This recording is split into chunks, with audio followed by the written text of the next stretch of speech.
I'm often asked by younger filmmakers, why do I need to look at old movies? I've made a number of pictures in the past 20 years. And the response I find that I have to give them is that I still consider myself a student. The more pictures I've made in the past 20 years, the more I realize I really don't know. And I'm always looking for something or someone that I could learn from. I tell the younger filmmakers and the young students that do it like painters used to do. Painters do. Study the old masters. Enrich your palette. Expand the canvas. There's always so much more to learn. Now take this forgotten B film, Silver Lode. Now this was directed by Alan Dwan, one of the unheralded film pioneers who made the first of his 400 films back in 1911. At the end of his long career, he was sort of relegated to low-budget genre films.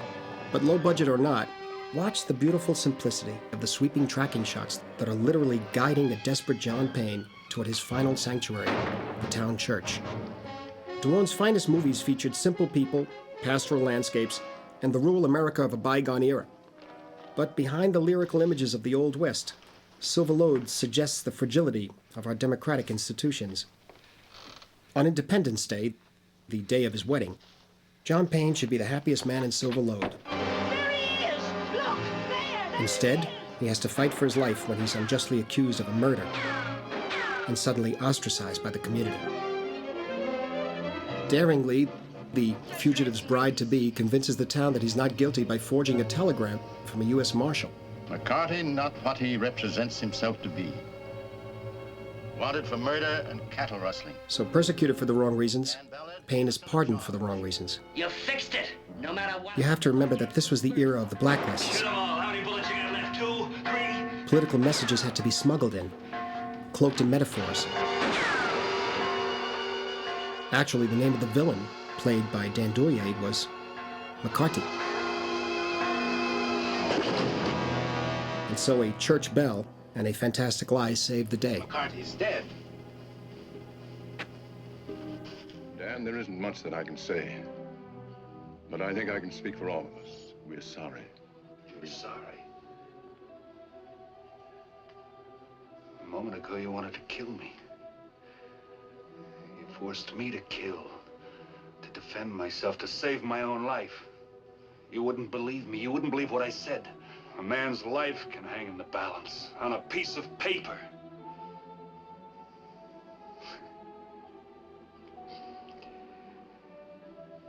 And you're sorry. The 50s. The 50s for me is a fascinating era, when the subtext became as important as the apparent subject matter, or even more important. I mean, look at Douglas Sirk's film, All That Heaven Allows, which he made in 1955, or Nicholas Ray's Bigger Than Life, made in 1956. Now, you have to understand that these were not B movies. These were big-scale pictures with major studio stars. Furthermore, they were Americanas, the most wholesome genre of the period. Jane Wyman, the widow in Douglas Sirk's All That Heaven Allows, is not rejected by her community. She is immersed in it.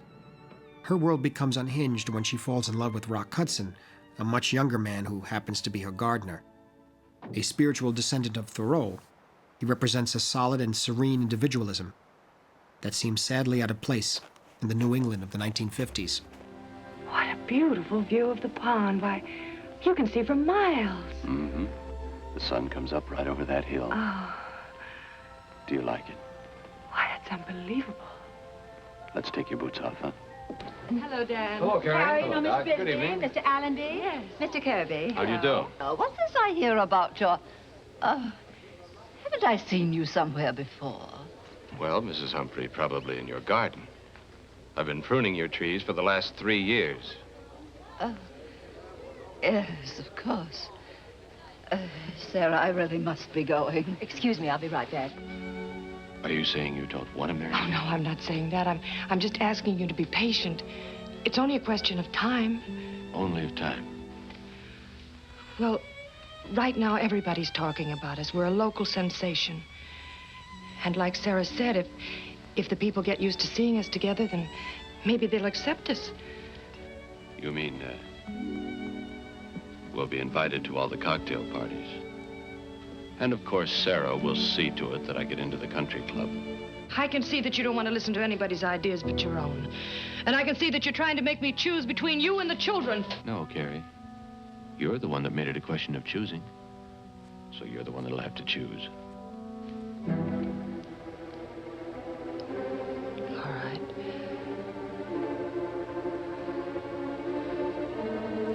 It's all over. Once she surrenders to the community's pressure, Jane Wyman is trapped. Carrie. She's left suffocating in their world of pretense and illusions, far from Hudson's Walden Pond. Home, family, social roles can't fulfill the pursuit of happiness anymore. Somehow, they've become the instruments of repression.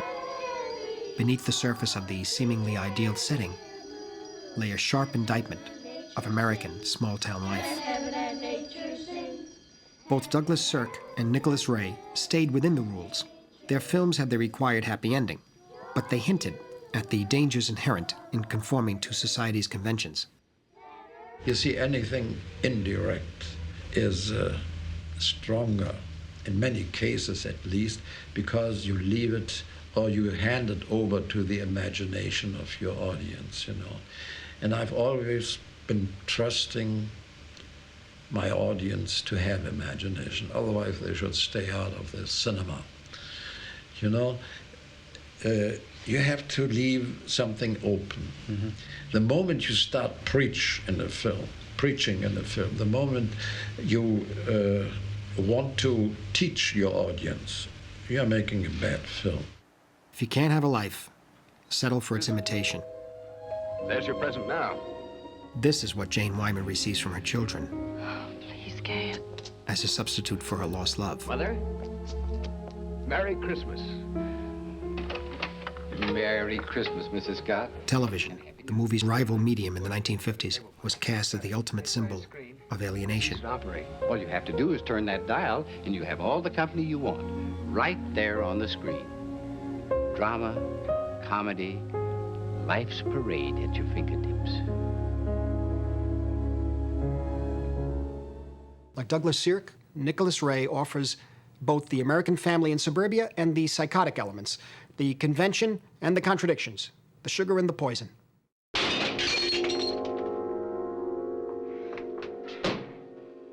Look at Nicholas Ray's Bigger Than Life. James Mason portrays a frustrated school teacher who undergoes personality changes when he becomes hooked on cortisone, then an experimental drug. Just use your reason calmly. We'll have dinner the moment you've mastered this problem. Here he feels 10 feet tall. Ed, dinner's been waiting 2 hours. I'm sorry. Richie ought to eat. I'm hungry, too.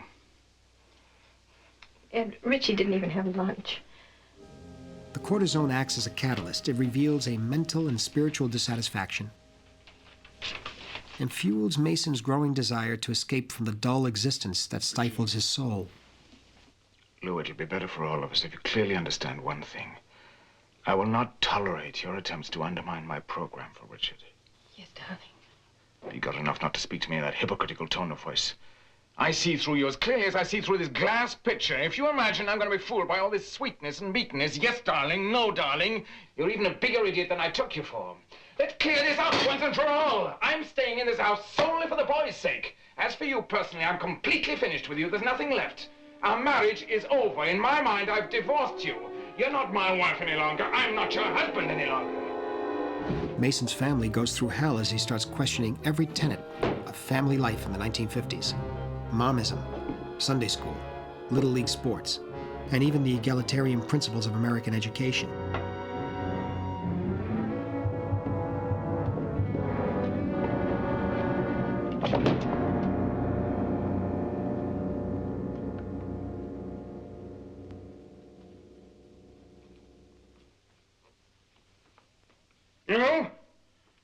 No? You'll be happy to know you've won. All my efforts have been too late. In this house, our son has become a thief. My heroes are no more neurotic than the audience. Unless you can feel that a hero is just as fucked up as you are and that you would make the same mistakes that he would make, you can have no satisfaction when he does commit an heroic act. Because then you can say, hell, I could have done that too. And that's the obligation of the filmmaker, of the theater worker, to give a heightened sense of experience to the people who pay to come to see his work. And they came to the place of which God had told him. And Abraham built an altar there and laid the wood in order and bound Isaac his son and laid him on the altar upon the wood. And Abraham stretched forth his hand and took the knife to slay his son. But Ed, you didn't read it all. God stopped Abraham. God was wrong. Ed! No! Ed! No! Ed! No! Richie! Run out the window! Richie! Richie! Run out the window!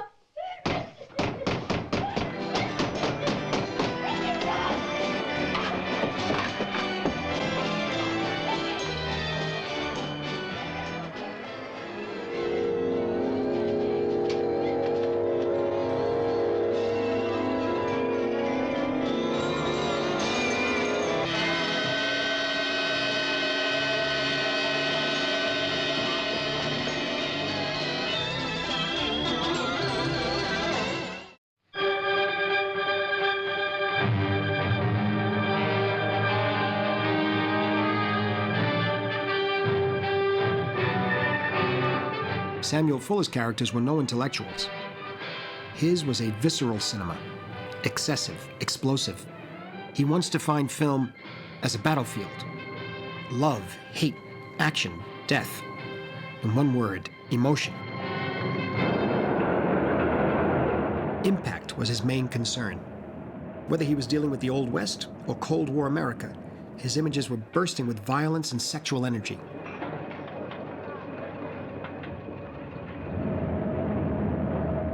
In Pickup on South Street, Richard Widmark is a pickpocket, and Jean Peters a prostitute.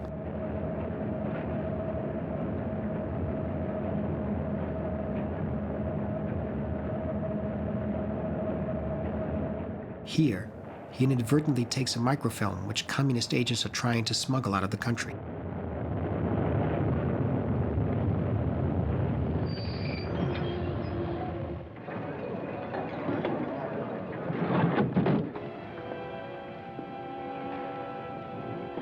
How much is it worth to you? What are you pushing me for? You came here to buy, didn't you? America's fate is in the hands of two outcasts. She's just a runner who doesn't even know what side she's on, while he's a cynic, willing to do business with all sides. How much did you bring? I don't want to talk about it. A former crime reporter, Fuller cultivated the shocks and hyperbole 500. that tabloids use in their headlines. You Tell that commie I want a big score for that film, and I want it in cash. Tonight. What are you talking about? You tell me. You people are supposed to have all the answers. Tell you what, I don't... Come on, drop the act. So you're a red. Who cares? Your money's as good as anybody else's. Now get your stern up those stairs and tell your old lady what I want. I'll do business with a red, but I don't have to believe one. Playing both ends against the middle, Widmark defied all isms, even patriotism. Writer, director, producer Samuel Fuller's work was a potent antidote to America's complacency during the Cold War. He was the most outspoken of the 50s smugglers. No ideology escaped his scathing irony. American hypocrisy was his constant target. Fuller's heroes were hard to distinguish from his villains. If you refuse to cooperate, you'll be as guilty as the traitors that gave Stalin the Aba. Are you waving the flag at me? I know something in our side you should give. Get this. I didn't grift that film, and you can't prove I did. Do you know what treason means? Who cares? Answer the man! Is there a law now I gotta listen to lectures? When he says, don't wave the goddamn flag at me, Huber objected to that and verbally objected it in my presence at Romanov's table with Zanuck. He objects that an American would say during the heat, the hottest point of the Cold War with Russia, don't wave the goddamn flag at me. And Zanuck said, he's right to me, he's right. We'll leave out goddamn. And Huber got very angry. You know damn well that's not what I mean. And Zanuck explained very simply, he was a friend of his, I mean, he knew him. This is his character talking, and that character doesn't give a goddamn about the flag. It means nothing to him. Any flag, you must be that character. Otherwise, we are making a propaganda film, and we don't make those kind of propaganda films.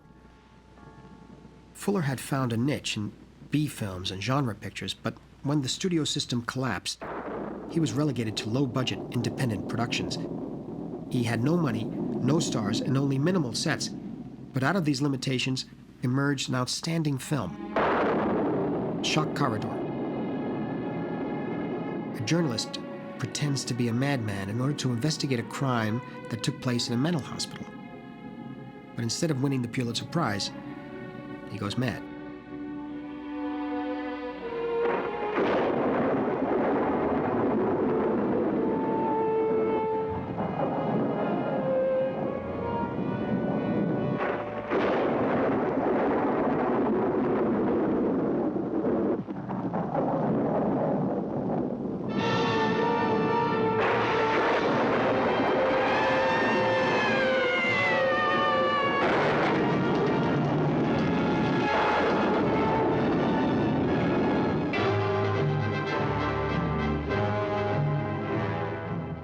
Shock Corridor was full of front-page material. The inmates were the product of Cold War paranoia and Southern racism. Every form of American insanity was represented. Trent! This baptizes a new organization, the Ku Klux. Sounds good. No. Ku Klux Klan. Sounds more mysterious, more menacing, more alliterative. Ku Klux Klan. Say it. Ku Klux Klan. KKK. KKK. It'll catch on quick. It'll drive those carpetbaggers back north. Scare the hell out of them. Tar and feather them. Hang them. Burn them. Listen to me, Americans. America for Americans! America for Americans!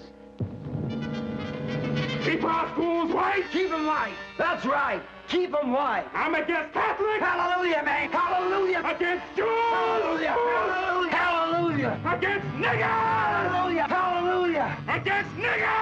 Hallelujah! Against niggers! Hallelujah! There's one! Let's get that black boy before he marries my daughter! Hallelujah! Hallelujah! The metaphor was crystal clear. In Fuller's vision, America had become an insane asylum. Sadly, Fuller's later career was typical of the times. To finance his unorthodox projects, he had to move to Europe. And for a whole generation of smugglers, this was the end of the line. The pioneers and showmen were gone. The moguls were replaced by agents and executives. Actors and directors were starting their own companies. Runaway production was the name of the game. Turn on the paddle wheel.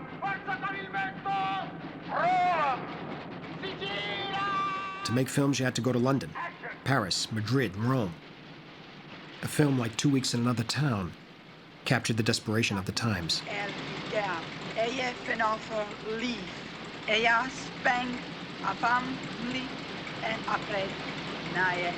There's only one name for you. On the streets of my village, they call them...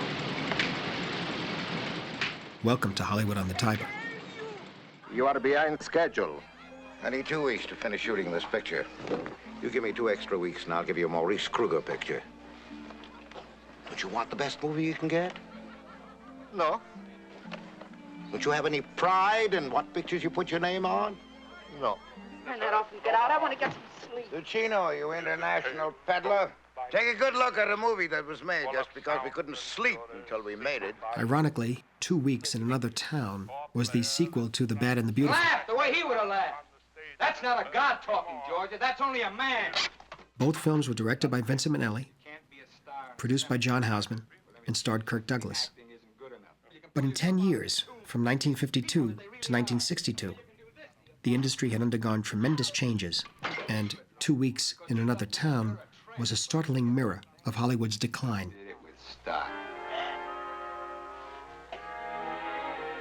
It's all right, Miss Kruger, you're great.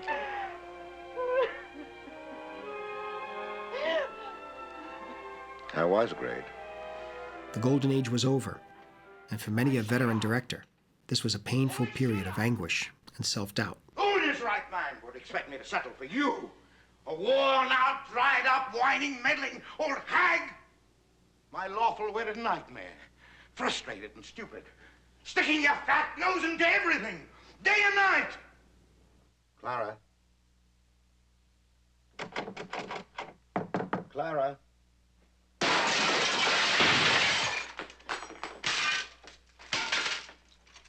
Clara. Don't swallow all those sleeping pills. The doctor will just have to come up and pump out your stomach again.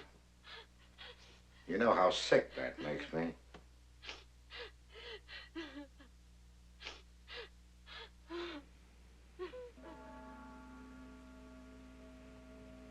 Clara. Clara. I look at this film I'm shooting. I like it. What if I'm wrong? It's another calamity. Where do I go from here? Took me 2 years to get this job, and that was a fluke. How can a man go wrong and not know why? What's happened to me? Is it ego? Self-indulgence? Or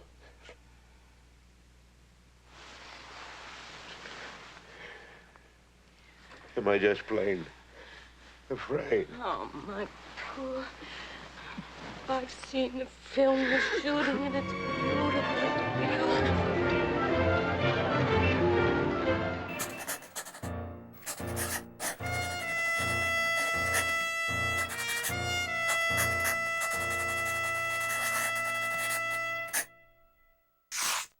Whereas the smuggler works undercover and his subversion is not detected immediately, the iconoclast attacks conventions head-on, and his defiance sends shockwaves through the industry. In Hollywood, the iconoclasts comprise the visionaries, the groundbreakers, the renegades who openly defied the system and expanded the art form. Often they were defeated. Sometimes they actually made the system work for them.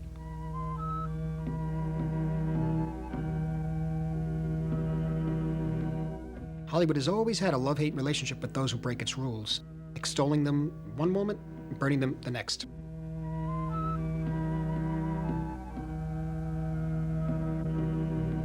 The Hollywood establishment often confused entertainment with escapism, so borrowing from real life was deemed either boring or sometimes subversive, particularly if it meant plumbing the lower depths. But back in the silent era, a few filmmakers challenged the ideals of glamour and wholesomeness by injecting a dose of reality into their films, generally within the framework of the melodrama. D.W. Griffith, for instance, is often identified with quaint romanticism and Victorian sensibility. But more than once, he went beyond the accepted melodrama of his time. In Broken Blossoms, he showed how a sordid reality can destroy the purest dreams.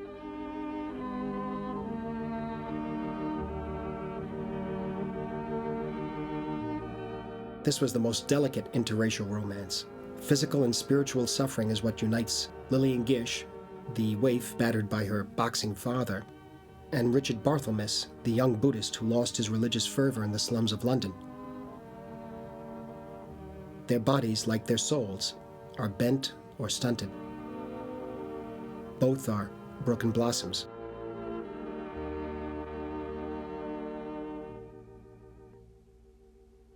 Only when they find each other do they come alive. So for a brief moment, they're allowed to dream before our eyes.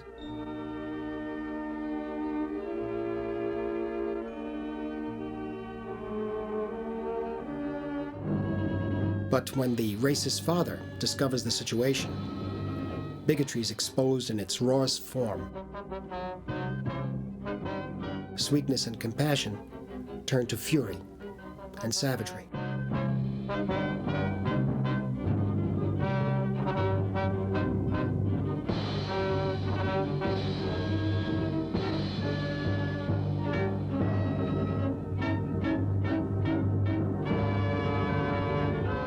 The young Chinese who didn't believe in violence picks up a gun to save his beloved.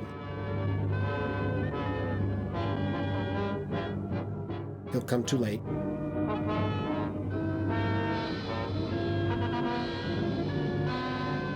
Her punishment is death.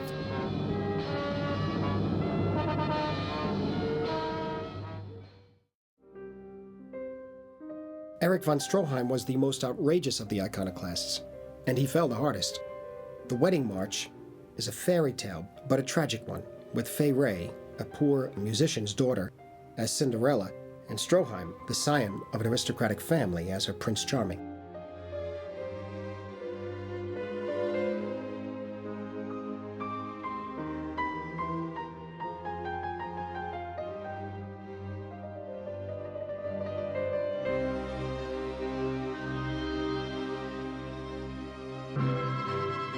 The setting was Vienna in the last days of the Habsburg dynasty, a decadent world that both fascinated and repelled Stroheim.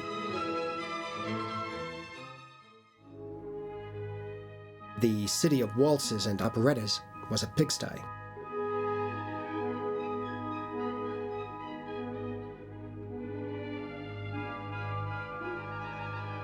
Behind the romantic exterior, Stroheim revealed an ugly, cruel society ruled by greed.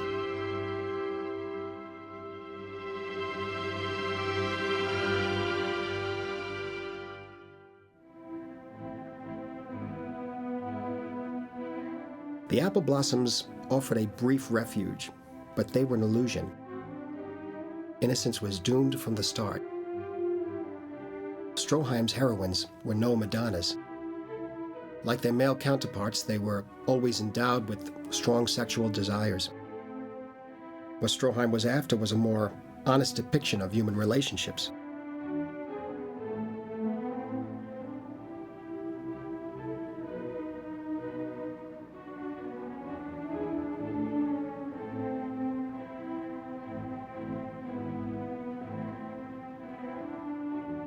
Both lovers were victims.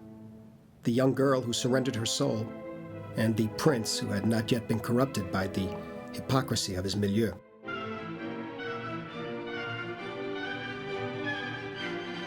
Stroheim's images could certainly be brutal, and they inevitably got him into trouble with the censors. But at heart, he was a romantic who was haunted by the loss and the corruption of love.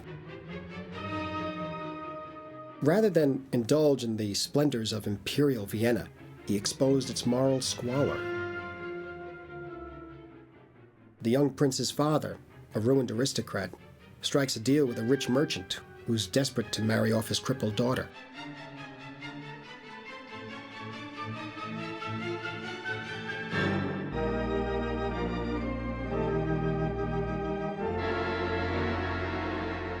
Stroheim paid a high price for his transgressions and his perceived intransigence.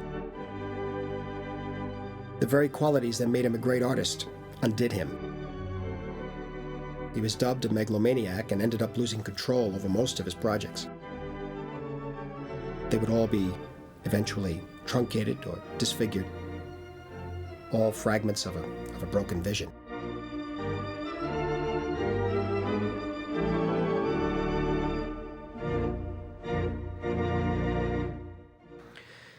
In the 30s, a few topical films allowed the grim reality of the Depression to seep into the movies, particularly at Warner Brothers. Young Darryl Zanuck, then head of production, ordered his writers to draw their subjects from newspaper headlines. I Am a Fugitive from a Chain Gang was probably the most famous of these hard-hitting exposés. It even led to the reformation of the penal system in the South. However, David Selznick at RKO jumped the gun on Zanuck by releasing his own indictment of the chain gang system several months earlier. The film was called Hell's Highway. Well, young fella, you won't catch cold in that sweatbox. It was one of the 3 films directed by Roland Brown, a forgotten figure whose meteoric career reputedly ended when he punched one of Hollywood's top executives.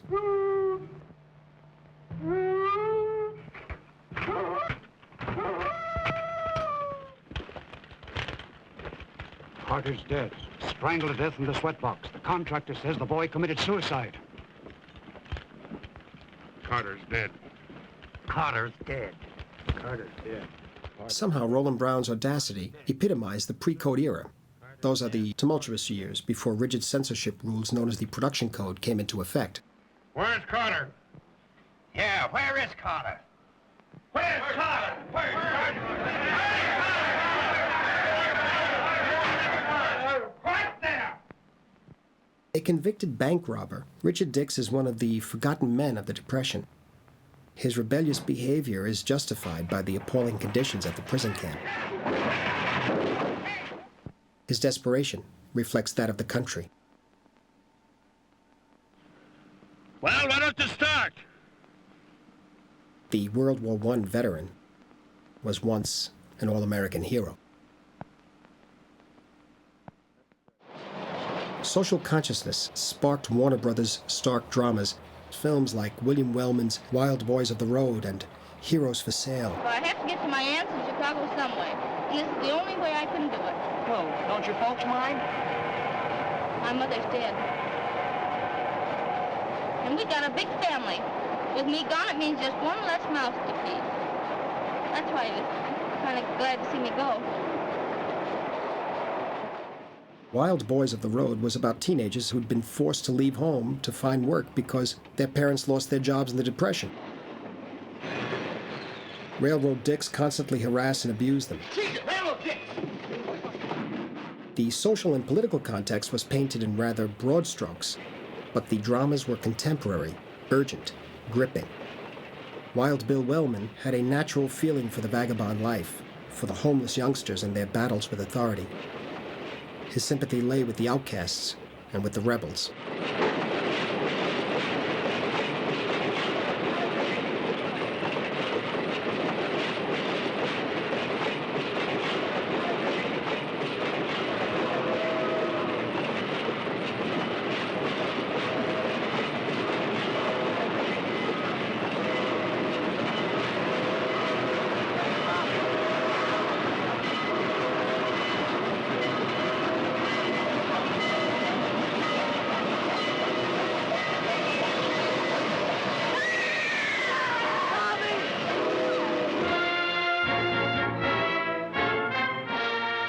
Now, at the opposite end of the spectrum, you find a different breed of iconoclast.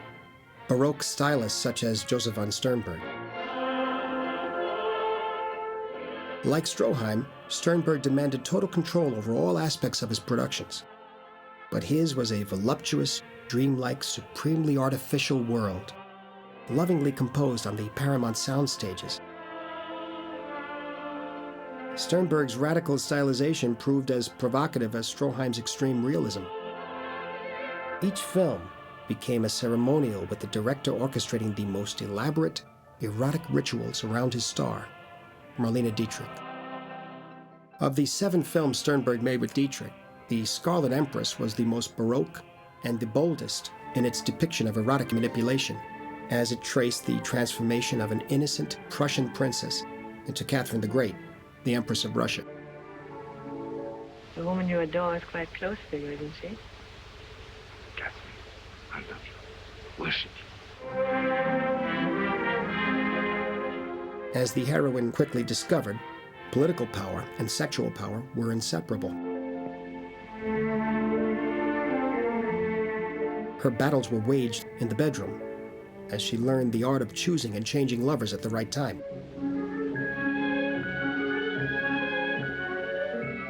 Catherine showed such considerable skills that she even challenged traditional sexual roles.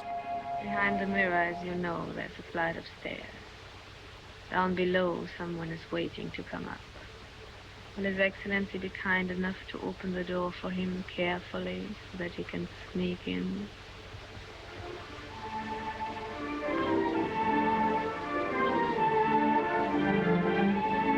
Nothing escaped Sternberg's artistic control. He wrote the script, conceived the lighting, composed some of the music, directed the Los Angeles Symphonic Orchestra, helped design the sets and sculptures. Why did you send my mother away? What wrong had she done? And probably selected every icon himself. He even claimed that Marlene was just another tool. He said, "Remember that Marlene is not Marlene. I'm Marlene. She knows that better than anyone." That must be Peter. Go and see if it is, and tell him to come here at once.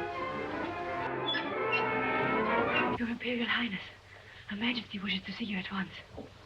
To the artist, insisted Sternberg, the subject is incidental, and only his vision matters. He said, "The camera is a diabolical instrument that conveys ideas with lightning speed. Each picture transliterates 1,000 words." Perhaps the greatest iconoclast of them all was also the youngest, Orson Welles. The downright villainy of boss Jim W. Geddes' political machine, now in complete control. He was 25 when he landed in Hollywood. I made no campaign promises, because until a few weeks ago, I had no hope of being elected. Now, however, I have something more than a hope. And Jim Geddes has something less than a chance. In the wake of his radio show, War of the Worlds, the young prodigy was given unprecedented latitude by RKO, including what's known today as the right to final cut. At the time, only screen legend Charlie Chaplin enjoyed such creative control over his productions. For his first film, Welles set out to explore the many facets of media baron William Randolph Hearst, whose abuse of wealth and power defied America's democratic traditions. Some in Hollywood were so incensed that they put pressure on RKO to destroy the negative. Fortunately, they didn't succeed.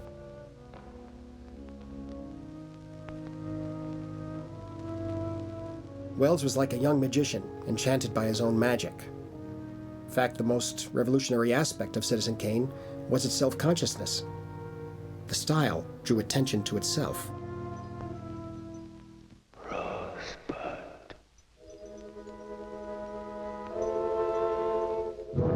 Now, this contradicted the classical ideal of the invisible camera and seamless cuts.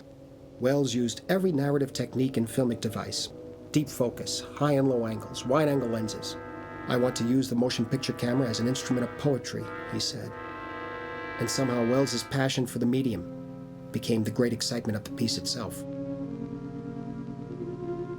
You see, I had the best contract that anybody's ever had for Kane. Nobody comes on the set. Nobody gets to look at the rushes, nothing. You just make the picture and that's it. If I hadn't had that contract, they would have stopped me at the beginning just by the nature of the script. But it was such conditions. I've never had anything remotely equal to that contract since. So it isn't just the success, it's what spoiled me is having had the joy of that kind of liberty once in my life and never having been able to enjoy it again. George Amberson Minifer walked homeward slowly through what seemed to be the strange streets of a strange city. For the town was growing and changing. It was heaving up in the middle incredibly. It was spreading incredibly. And as it heaved and spread, it befouled itself and darkened its sky. Orson Welles inspired more would-be directors than any other filmmaker since D.W. Griffith. Yet, Welles didn't change the status of the Hollywood director. He actually lost all his privileges a year later on The Magnificent Ambersons, which was chopped down and partially reshot in his absence. Do you know that I always liked Hollywood very much? It just wasn't reciprocated. Throughout his career, Welles pushed the creative envelope in so many ways. To trace Kane's political ambitions, for instance, he created fake newsreel footage. To give it the appropriate look, he had editor Robert Wise drag the film across a concrete floor. Here was an opportunity for Welles to recall William Randolph Hearst's fondness for dictators. You saw Kane posing with Hitler for the photographers. Now, at the same time, in his first talking picture, Chaplin dared to aim at the fascist powers directly. At the risk of infuriating America's isolationist forces, Chaplin took on the dictator single-handedly. Und na, der Juden. Der Juden. Und der Stift, das Sauerkraut mit der Juden. Und der Leberwurst mit der Juden. Ey, der Flutzensack der Eider mit der Juden. Ey, der Flutzensack der Klärten. Der Strängelächel mit der Hultensack der Fläten. Und der Blätzensack der Helden. Besieg! Besieg! Der Juden. Der Juden. His Excellency has just referred to the Jewish people. A comedy drawing on such topical horrors as racial persecutions and concentration camps, The Great Dictator presented Chaplin with another major challenge. He gave himself a double role, that of the monster dictator Hinkle, and the victim, the Jewish barber.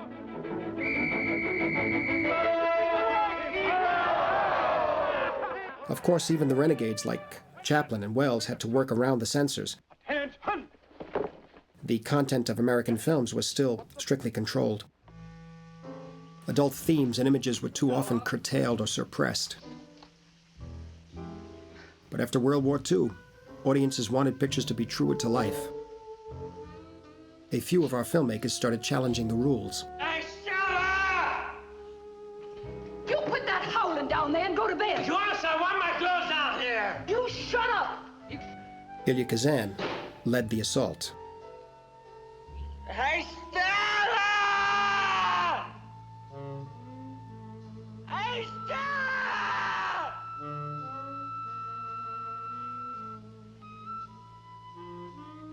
His Streetcar Named Desire caused the first major breach in Hollywood's production code.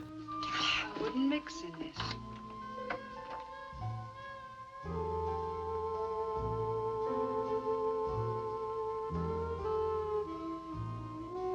Kazan fought tooth and nail, frame by frame, to preserve the integrity of Tennessee Williams' drama when he adapted it to the screen. This meant exposing the overtly carnal desires of Stanley and his battered pregnant wife, Stella. Now, these close shots of Kim Hunter were not in the film as it was originally released because the Legion of Decency objected to their sensuality.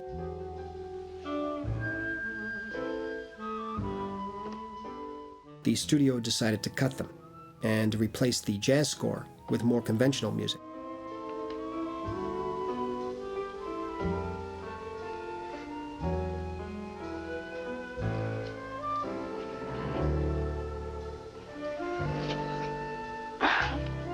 You don't ever leave me, baby.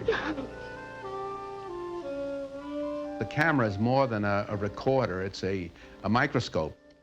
It penetrates, it goes into people, and you see their most private and concealed thoughts. And I have been able to do that with actors. I mean, I've revealed things that actors didn't know they were revealing about themselves. You know, I've seen you a lot of times before. Remember parochial school on Pulaski Street? 7 or 8 years ago, you had your hair... Braids. Looked like a hunk of rope. You had wires on your teeth and glasses, everything. He was really a mess. I was 12 years old when I saw On the Waterfront. It was a breakthrough for me. Don't get sore, I'm just kidding you a little bit. I just mean to tell you that you grew up very nice. Kazan was forging a new acting style.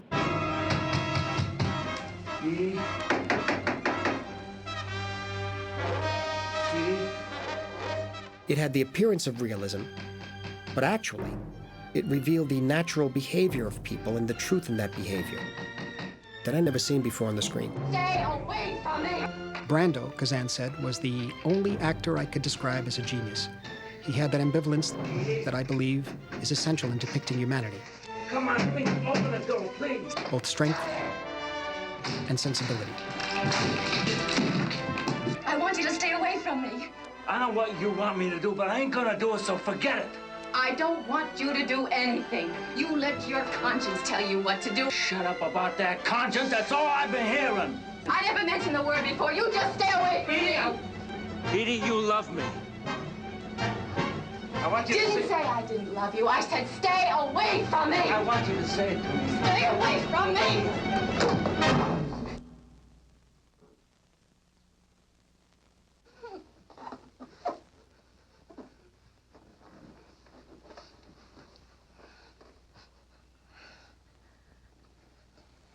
Elia Kazan paved the way for the iconoclasts of the 50s and 60s. They were writer-directors and writer-producers, men like Robert Aldrich, Richard Brooks, Robert Rossen, Billy Wilder, and among the younger generation, Arthur Penn and Sam Peckinpah.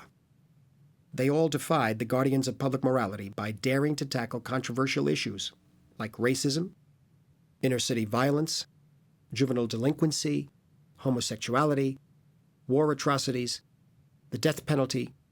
A new reality was hitting the screens.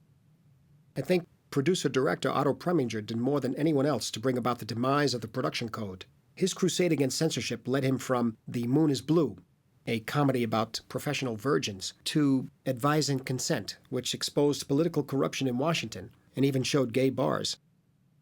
He was among the first to challenge the blacklists by hiring Dalton Trumbo, one of the Hollywood 10, to write Exodus.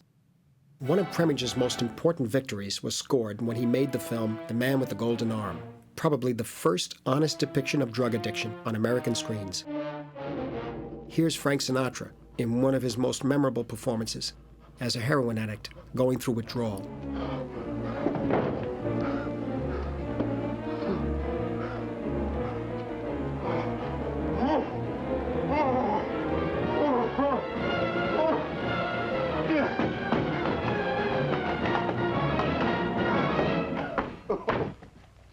Let me out!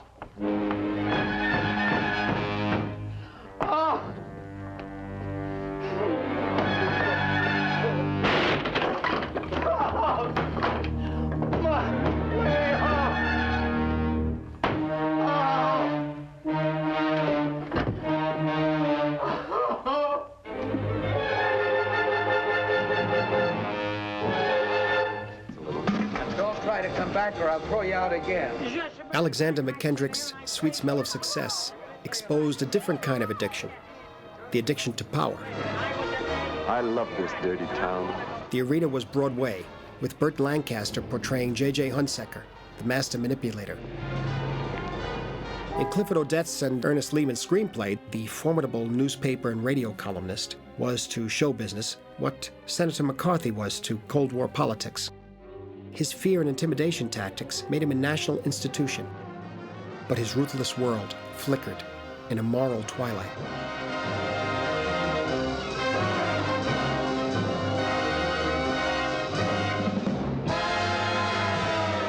Manny, tell me, what exactly are the unseen gifts of this lovely young thing that you manage? Well, she sings a little. You know, she sings. Manny's faith in me is simply awe-inspiring, Mr. Hunsaker. Actually, I'm still studying. What subject? Singing, of course. Straight concert and... Well, why, of course. You might, for instance, be studying politics. Me? Well, you see, J.J., I mean, You must be kidding, Mr. Hunsaker. Me with my Jersey City brains. I know that wonder boy of yours opens at the Latin Quarter next week. J.J., Say goodbye, Lester. JJ's power is based on a network of informers and sycophants. That's the only reason the poor slobs pay you, to see their names in my column all over the world. Now I make it out you're doing me a favor? I didn't say... The day I can't get along without a press agent's handouts, I'll close up shop and move to Alaska lock, stock, and barrel.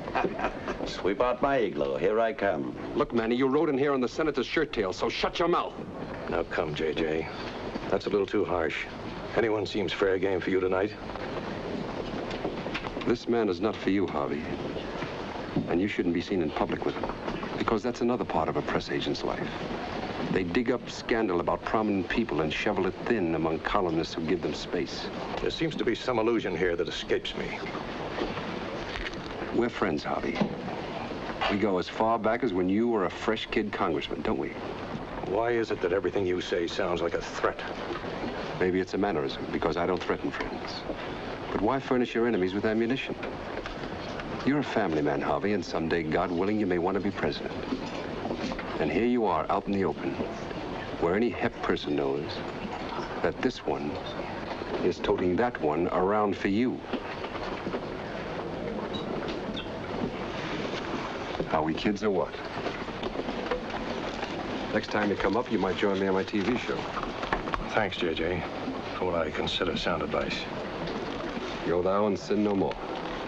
It was an itsy-bitsy teeny-weeny yellow polka dot bikini that she wore for the first time. Let's not forget that comedies can be just as iconoclastic as dramas. Billy Wilder's work, first as a writer in the 1930s, then as a writer-director from the 40s on, is a perfect example. Over the years, Wilder's wit only grew more abrasive. Instead of sweetening his brews, he kept adding more acid. Sind Sie ein amerikanischer Spion? Nein! Now, you won't find a more iconoclastic film in the Kennedy years than his film 1, 2, 3. A savage political farce that dared ridicule all ideologies at the height of the Cold War. Hey, Господин McNamara. If it isn't my old friend Hawk, Schaffner, and Karl Marx. I see you bring blonde lady with you. Ring-a-ding-ding. James Cagney plays a Coca-Cola executive who's enrolled as secretary to hoodwink the Soviet commissars in East Berlin. To what we owe this unexpected pleasure. Well, you're a trade commission. I thought we might trade. Coca-Cola? No, but I hear you boys would like Fraulein Ingeborg to go to work for you. You want to trade your secretary? Right. For Russian secretary? Wrong. I do not blame you. Ours is built like bow-legged samovar.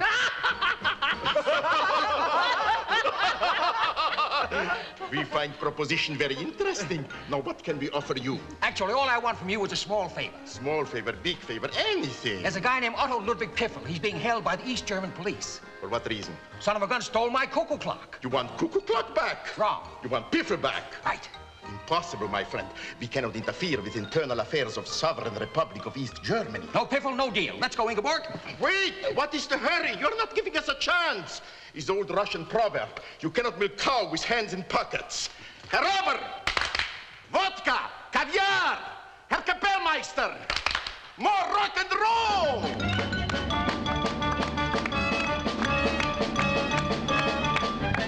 Wilder's transgressions of political correctness matched his transgressions of good taste. To Wilder, good taste was another name for censorship. I'm accused of being vulgar, he would say. So much the better. That proves I'm closer to life. The picture was hit by that change in attitude. The wall was built. Nobody could get through, East Berlin to West Berlin, and vice versa. And the desire of the audience to laugh was gone. About 25 years later, it became a smash hit in Germany. Everybody went to see it because the wall was gone, and it was not gone yet, but it had eased, you know, that whole thing, and it became a kind of a historic vignette of the silliness of the Russians and the stupidity of the Americans. Come on, everything. By the late 1960s, the production code was almost defunct. Bonnie and Clyde put the nail in the coffin. Clyde, where's the car? What do you do? Where's the car? Where did he go? The old studio system was so hypocritical.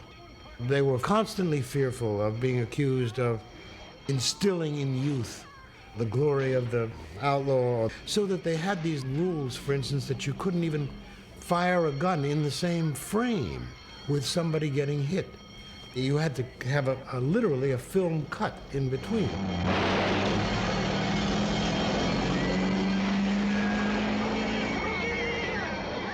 So I thought that if we're going to show this, we should show it. We should show what it looks like when somebody gets shot. That shooting somebody is not a sanitized event. It's not immaculate. There's an enormous amount of blood. There's an enormous amount of horror of change that takes place when that occurs. And we were in the middle of the Vietnamese War. What you saw on television was every bit, perhaps even more bloody than what we were showing on film. Hey.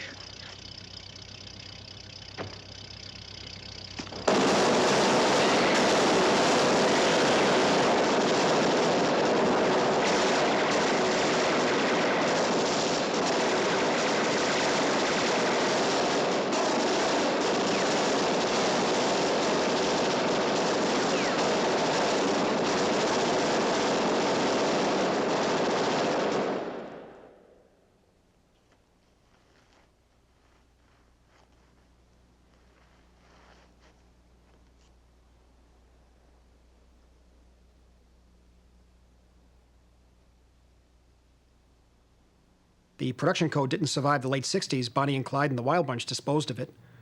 Today, the violence in films is certainly more graphic.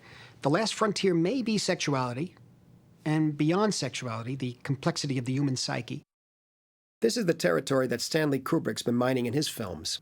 Like Kazan, Kubrick was a New York maverick who grew into an iconoclast.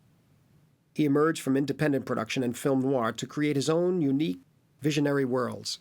His association with Kirk Douglas on Paths of Glory and Spartacus established him as a major player, but he couldn't stand being an employee on studio projects and moved to London to make Lolita. He stayed there and hasn't worked in Hollywood since. He's one of the rare iconoclasts who's enjoyed the luxury of operating completely on his own terms. Back here we have the kitchen. That's where we have our informal meals. Perhaps if you... My pastries win prizes around Perhaps here. if you let me have your telephone number, that will give me a chance to think it over. Here is James Mason as a European intellectual, discovering the trappings of small-town America. Oh, you must see the garden before you go. You must. My flowers win prizes around here. They're the talk of the neighborhood. Voila! My yellow roses, my daughter. Darling, turn that down, please. I can offer you a comfortable home, a sunny garden, a congenial atmosphere, my cherry pie. When Kubrick made Lolita, the subject of a middle-aged man infatuated with a sexually precocious minor was still completely taboo. We haven't discussed how much. Something nominal, let's say. This was not the contraband of a smuggler, $200 a month? but open defiance. Including meals and late snacks, yes. etc. You're a very persuasive salesman, Mrs. Thank you. What was the decisive factor? My garden? I think it was your cherry pies. Oh. Why were you so late coming home from school yesterday afternoon? Yesterday. What was yesterday? Yesterday was Thursday. That's right. Michelle and I stayed to watch football practice. In the Frigid Queen. What do you mean, in the Frigid Queen? I was driving around and I thought I saw you through the window. Oh, yeah, well, we stopped there for a malt afterwards. What difference does it make? You were sitting at a table with two boys. I told you no dates. It wasn't a date. It was a date. It wasn't a date. It was a date, Lolita. It was not a date. It was a date. It wasn't a date. Well, whatever it was that you had yesterday afternoon, I don't want you to have it again. And while we're on the subject, how did you come to be so late on Saturday afternoon? Professor Humbert's fall befits his transgression. Where are you? Get your hands off her! Where is she? Obsessed with Lolita, who's now run away from him, he undergoes a mental breakdown. You're doing a hold it. The satirical comedy turns into a bizarre tragedy. Let's get this business straight. This girl was officially discharged earlier tonight in the care of her uncle. If you say so. Well, has she or hasn't she an uncle? Well, all right, let's say she has an uncle. What do you mean, let's say she has an uncle? All right, she has an uncle. Uncle Gus. And yes, I remember now. He was going to pick her up here at the hospital. I forgot that. Forgot? Yes, I forgot. All right, let him up.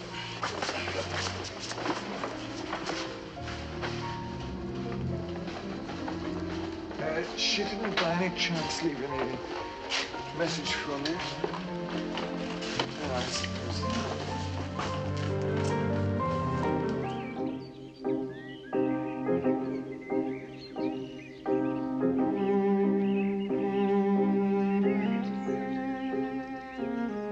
5 years in the army and some considerable experience of the world had by now dispelled any of those romantic notions regarding love with which Barry commenced life. And he began to have it in mind, as so many gentlemen had done before him, to marry a woman of fortune and condition. And, as such things so often happen, these thoughts closely coincided with his setting first sight upon a lady who will henceforth play a considerable part in the drama of his life. The Countess of Linden, Viscountess Bullingdon of England, Baroness Castle Linden of the Kingdom of Ireland. A woman of vast wealth and great beauty. Kubrick's boldest project was a period piece set in 18th century Europe, Barry Lyndon.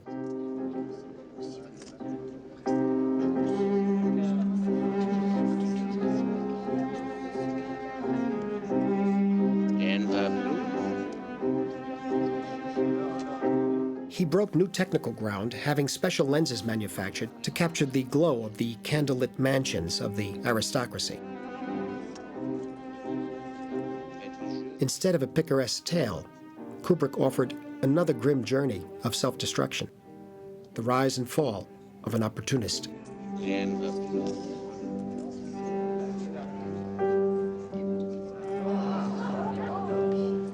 On the surface, the approach was cool and distant, deceptive. But I found this to be one of the most profoundly emotional films I've ever seen. Samuel, I'm going outside for a breath of air. Yes, lady, of course. Kubrick's style was strangely unsettling. His audacity was to insist on slowness in order to recreate the pace of life and the ritualized behavior of the time. A good example is this seduction scene, which he stretches until it settles into a sort of trance. What has always struck me is the ballet of the emotions in the film.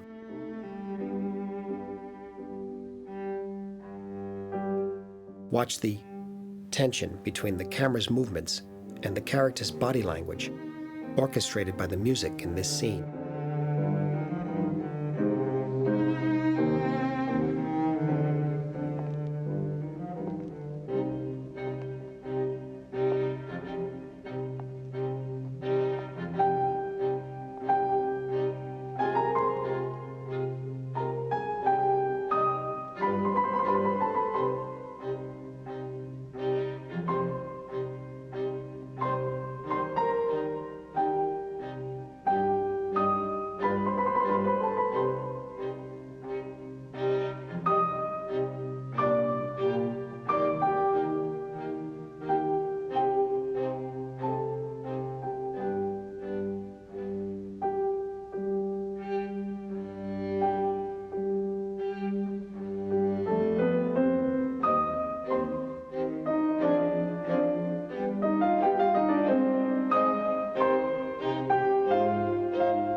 With John Cassavetes' characters, the emotion was always up front.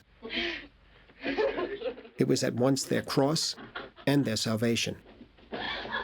John's approach was warm, embracing, focused on people. No. Relationships were all he was interested in. The laughter and the games, the tears and the guilt. The whole roller coaster of love.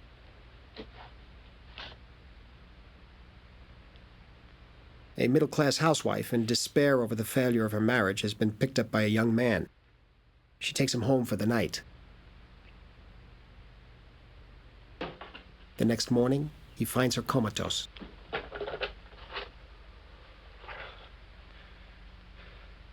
Operator, I want the emergency rescue squad. My number? My number is...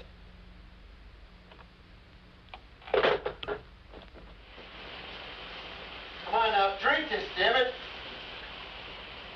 Goddamn bitch, drink this!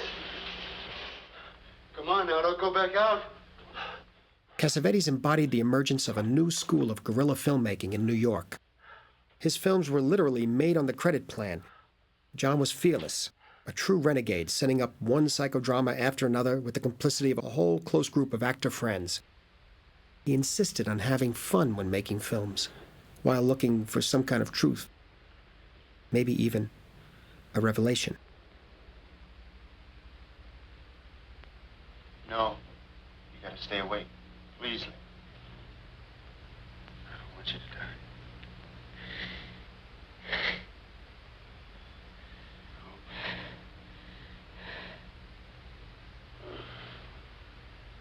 Please, lady.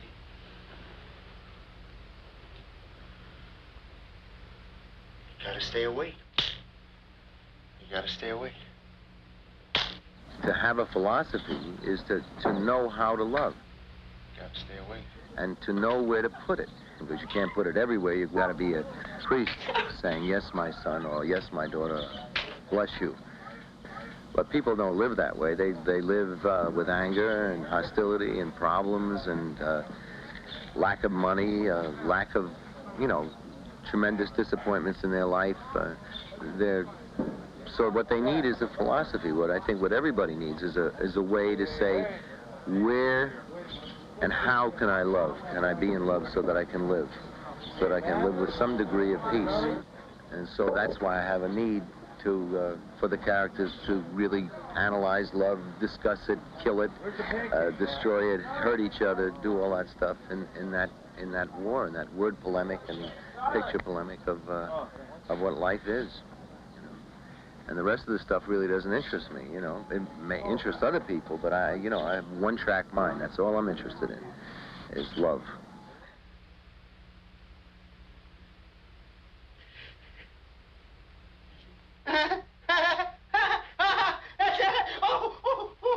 You're gonna cry. Come on.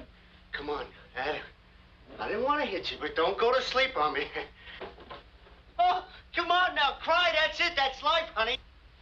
Tears of happiness, man. Just do it. Come on now. All of Cassavetes' films, they were all epics of the human soul. Watching them brings to mind a comment made by John Ford to a collaborator who was complaining about the miserable weather conditions somewhere in the desert when they were trying to shoot a picture. The guy said, "Look, Mr. Ford, what can we shoot out here?" And Ford replied, "What can we shoot? The most interesting and exciting thing in the whole world. A human face."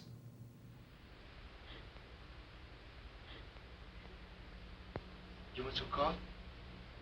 Can I trust you? Huh? Okay. When I don't trust you anyway, I do. Oh, you little sneaky you. And then I get you some coffee and all that. So, we're going to have to stop because I can't go on any further. I mean, number one, we just don't have the time. Number two, we've reached a different era. It's the era of the late 60s, the years that I started making movies myself, and it puts me in a different perspective. We've reached a whole new chapter altogether, and I could not really do justice to my friends who are making films and companions and my generation of filmmakers from the inside. I can't do it. So the story really has no end, and we haven't even started discussing such incredibly major figures such as Ernst Lubitsch, Preston Sturges, Joseph Mankiewicz, John Huston, George Stevens, Sam Peckinpah, William Wyler, or of course, Alfred Hitchcock.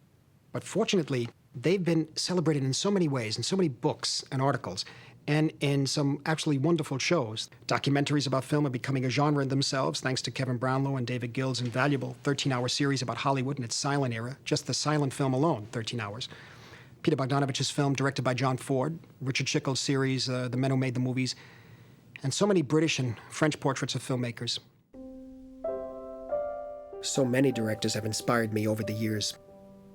I wouldn't know how to stop mentioning their names.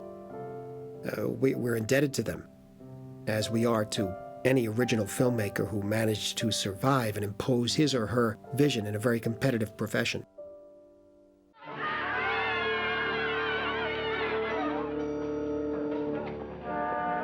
When we talk about personal expression, I'm often reminded of Kazan's film, America, America, the story of his uncle's journey from Anatolia to America. The story of so many immigrants who came to this country from a very, very foreign land. Come on now, yes, you move it along. Let's go. And I kind of identified with it and was very moved by it. Actually, I later saw myself making this same journey, but not from Anatolia, rather from my own neighborhood in New York, which was in a sense a very foreign land. I made that journey from that land to movie making, which was something unimaginable. Actually, when I was a little younger, there was another journey I wanted to make. It was a religious one. I wanted to be a priest. However, I soon realized that my real vocation, my real calling, was the movies. I didn't really see a conflict between the church and the movies, the sacred and the profane. Obviously, there are major differences, but I could also see great similarities between a church and a movie house. Both are places for people to come together and share a common experience. And I believe there's a spirituality in films, even if it's not one which can supplant faith. I find that over the years, many films address themselves to the spiritual side of man's nature. From Griffith's film Intolerance, to John Ford's The Grapes of Wrath, to Hitchcock's Vertigo, to Kubrick's 2001, and so many more. It's as if movies answered an ancient quest for the common unconscious. They fulfill a spiritual need that people have to share a common memory.